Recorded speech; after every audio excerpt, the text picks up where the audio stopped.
سامعین و ناظرین، آج ہم آپ کو بتائیں گے کہ جسٹس آصف سعید کھوسا جو کہ اس وقت پاکستان کے چیف جسٹس ہیں، چیف جسٹس آف پاکستان ہیں، ان کی ریٹائرمنٹ کب ہوگی اور ان کی ریٹائرمنٹ کے بعد کون اگلے چیف جسٹس کے طور پر حلف اٹھائے گا۔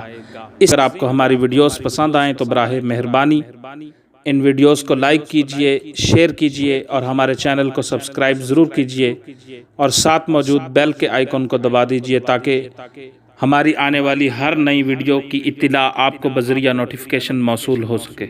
سامعین و ناظرین، جسٹس آصف سعید کھوسا جنہوں نے سال 2019 جنوری میں چیف جسٹس آف پاکستان کا عہدہ سنبھالا تھا، وہ 20 دسمبر 2019 کو اپنے عہدے سے ریٹائر ہو رہے ہیں، یعنی انہوں نے فقط 11 ماہ کے لیے یہ عہدہ سنبھال رکھا ہے۔ ان کے بعد روایت کے مطابق جو معزز جج سب سے سینئر ترین ہوگا وہی چیف جسٹس آف پاکستان کا حلف اٹھائے گا۔ ہم آپ کو بتاتے ہیں کہ ان کے بعد سب سے سینئر ترین کون سے معزز جج صاحب ہیں جو اگلے چیف جسٹس آف پاکستان ہوں گے۔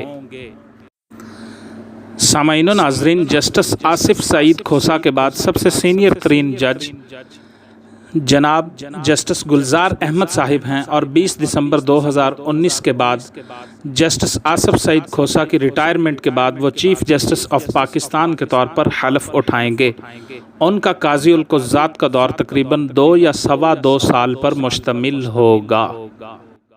سامعین و ناظرین، اگر آپ کو ہماری ویڈیوز پسند آئیں تو براہ مہربانی ان ویڈیوز کو لائک کیجئے، شیئر کیجئے اور ہمارے چینل کو سبسکرائب ضرور کیجئے اور ساتھ موجود بیل کے آئیکن کو دبا دیجئے تاکہ ہماری آنے والی ہر نئی ویڈیو کی اطلاع آپ کو بذریعہ نوٹیفیکیشن موصول ہو سکے۔